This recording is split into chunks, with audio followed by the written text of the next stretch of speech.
Heureuse de vous retrouver dans cette nouvelle édition. Mesdames et messieurs, bonjour. Voici les titres de ce journal. Du 12 au 14 mai 2022 s'est tenu à l'Agence territoriale de développement agricole Pôle 7 à TVA 7 à Abomey-Calavi, la 8e édition du Salon agricole et financier Agrifinance. L'initiative a connu le soutien de plusieurs partenaires, dont Enabel à travers le programme de développement de l'entrepreneuriat dans la filière ananas DEFIA. Le Bénin est classé premier producteur de coton en Afrique, mais ne l'est pas dans la production du cacao. Cependant, le pays en cultive, même si c'est en petite quantité.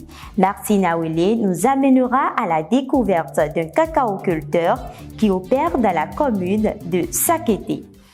Ainsi se tracent les grandes lignes de cette édition, le développement dans un instant. Bienvenue à tous. Je l'avais annoncé le mercredi dernier, le salon agricole et financier Agrifinance, connu il y a des années sous le nom AgriProFocus, s'est déroulé du jeudi 12 au samedi 14 mai 2022 à l'Agence territoriale de développement agricole Pôle 7 d'Abomey-Calavi, Rue Tédot et Florent Deguénon pour le point. Organisée par Agribiz Booster, la 8e édition du Salon Agrifinance a réuni plusieurs acteurs du secteur agricole afin de faciliter la création d'un espace dynamique de promotion de l'agrobusiness. Agribiz Booster se donne pour ambition d'offrir aux différents intervenants l'opportunité de se faire connaître, de s'informer sur les autres acteurs actifs dans les chaînes de valeur agricoles auxquels ils s'intéressent, de nouer des partenariats pouvant les aider à réaliser leurs objectifs et surtout communiquer autour de leurs résultats à travers la mise en lumière de success stories de leurs bénéficiaires. Le salon agricole et financier est donc pour nous une opportunité pour améliorer l'accès aux ressources financières au profit des exploitations et entreprises agricoles. Le salon de cette année a été meublé par 3 jours d'exposition avec un certain nombre d'institutions financières, d'organisations d'appui, de structures de support et d'encadrement. Ces objectifs sont en cohérence avec le plan stratégique de développement du secteur agricole PSDSA ainsi que ceux du programme d'action du gouvernement PAG. Des participants, visiblement satisfaits de leur participation à ce salon, partagent leurs ressentis. C'est ma première participation à Agrifinance et c'est bien, j'ai aimé. On a reçu plusieurs clients, on était en échange avec aussi des partenaires. Plusieurs partenaires ont pris part à cet événement dont Enabel, ACMA 2, la TDA Pôle 7 et bien d'autres. Cette édition du Salon Agrifinance s'est achevée par une remise d'attestation aux participants. Parlant toujours du Salon Agrifinance, plusieurs partenaires ont accompagné Agribiz Booster dans sa dynamique. Quelques-uns livrent dans cet élément de Cédric Bakpé l'intérêt pour eux d'y participer. Plusieurs structures d'appui et d'encadrement ont soutenu la 8e édition du Salon Agrifinance tenu à Abomey-Calavi. C'est une opportunité saisie par les projets et programmes pour montrer au public les différents produits des acteurs qu'ils accompagnent. La présence dans ce salon, c'est pour d'abord montrer les actions que nous faisons au niveau des acteurs par rapport à l'accès au financement, participer aux sessions d'échange sur les cas de succès qui ont réussi par rapport à l'accès au financement, présenter aussi certains aspects clés qui montrent que l'accès au financement est un volet important pour renforcer l'accès des acteurs aux services financiers et aussi pour permettre l'augmentation des revenus des acteurs. Agrifinance, c'est un cadre de discussion, un creuset concret de discussion, des échanges sur les problématiques qui sont liées aux finances, au climat des affaires et à l'accès au marché. C'est pour cela que nous avons opté et accompagné ce salon pour être présent ici. Parce que les objectifs du salon cadrent avec notre ambition d'accompagner, de trouver des solutions aux problèmes auxquels sont confrontés les acteurs de la filière ananas. Au grand étonnement de tous, Plan International Bénin, intervenant auparavant dans le secteur de l'éducation, de la protection et de la santé, a accompagné 6 jeunes entrepreneurs à ce salon. Ils en ont tiré d'énormes profits. Les 6 jeunes ont été installés de l'autre côté et qui ont permis de faire connaître leurs produits, de faire connaître leurs services. Et aujourd'hui, nous sommes satisfaits du partenariat que nous avons eu. Des personnes que nous avons cherché à contacter à un moment donné. Je veux parler de la FESECAM, que nous avons pu rencontrer aujourd'hui. Rencontrer des personnes qui vont nous accompagner dans la digitalisation de nos activités. C'est ça qui est vraiment important pour nous, parce que nous avons un projet aujourd'hui qui veut accompagner les jeunes spécifiquement dans la digitalisation de leurs services. La contribution de ces différents partenaires a renchéri la cohorte d'activités exécutées lors de ce salon. Ça a été 3 jours de panel, 3 jours d'exposition de produits agricoles, exposition de services offerts aux entrepreneurs agricoles. Donc c'était vraiment un grand rendez-vous où chacun pouvait trouver solution à son problème. La réussite de ce salon est un pari gagné par Agribiz Booster.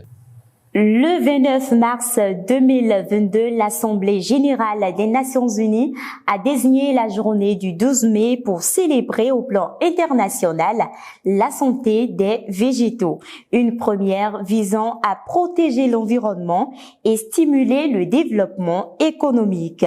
L'objectif visé par les Nations unies est de sensibiliser la communauté internationale en montrant comment la protection de la santé des végétaux peut contribuer à éliminer la faim, à réduire la pauvreté, à protéger la biodiversité et l'environnement et à stimuler le développement économique.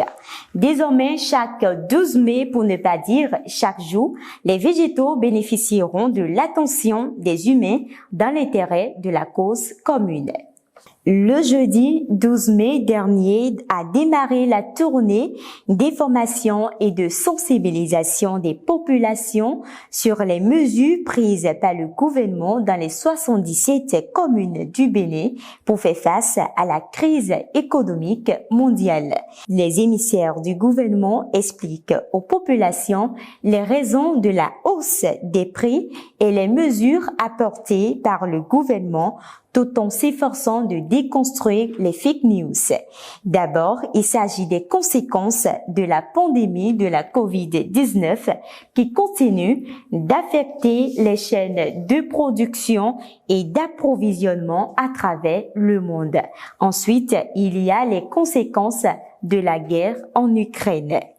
Vous le savez peut-être, le cacao n'est pas produit seulement qu'en Côte d'Ivoire et au Ghana.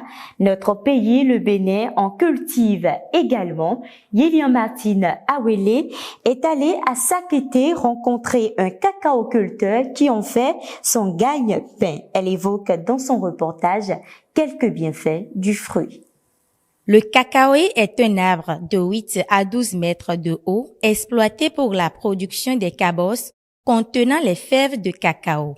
Il est une plante spéciale et très exigeante. L'étape de production du cacao, nous partons des fèves de cacao sélectionnées qu'il faut s'en procurer auprès du CRAPP. Et après cela, il faut passer à la mise en terre, pépinière préparée et le compost qui doit accueillir la fève. Et après ça, il faut maintenant commencer par faire la mise en terre, l'arrosage et puis le jeune plant commence par pousser. Plusieurs produits sont issus du cacao. Nous avons le beurre de cacao, nous avons la poudre de cacao. Nous allons produire du savon à base de beurre et de poudre de cacao, la liqueur de cacao également et une amuse-bouche de façon très spéciale avec la gruyère de fèves, c'est-à-dire les fèves de cacao séchées, concassées. Nous allons les transformer un peu en amuse-bouche. Ces dérivés contiennent d'énormes propriétés utiles pour la santé. Le cacao est un médicament très complet, très prisé, qui permet de lutter contre beaucoup de maladies et même de prévenir beaucoup de maladies. Après la phase productive, les producteurs de la filière cacao sont confrontés non seulement à la difficulté liée à la transformation, mais aussi à celle liée au maillon consommation. La production, tout d'abord, n'est pas très maîtrisée. C'est vrai que le cacao est cultivé au Bénin, mais les techniques de production ne permettent pas d'avoir un bon rendement. Que la plupart des cacao est installé au Bénin, il n'y a pas les grands arbres pour faire ombre au cacao. Et il faut reconnaître aussi que la pression, la densité est très forte, ce qui augmente la pression parasitaire et l'utilisation des pesticides. Et une autre difficulté, c'est que il n'y a pas de débouché. Les cacaoculteurs sont obligés de vendre les cabosses comme ça. Quand arrive la période de récolte, ils cueillent et ils vendent les cabosses en état comme ça aux voisins Nigeria. Pour la fructification à vie du cacaoyer, il faut compter environ 3 ans lorsque la plantation est bien suivie et bien entretenue. Parlons à présent de l'élevage des mouches soldats noirs qui sont utilisées dans l'alimentation d'autres animaux. Yetonyon Aouwedi, éleveur de mouches soldats noirs, s'est consacré à cette activité. Il nous explique l'intérêt de cet élevage. L'élevage des mouches soldats noirs, c'est essentiellement pour utiliser les asticots de ces mouches dans l'alimentation animale. Essentiellement l'alimentation des poissons.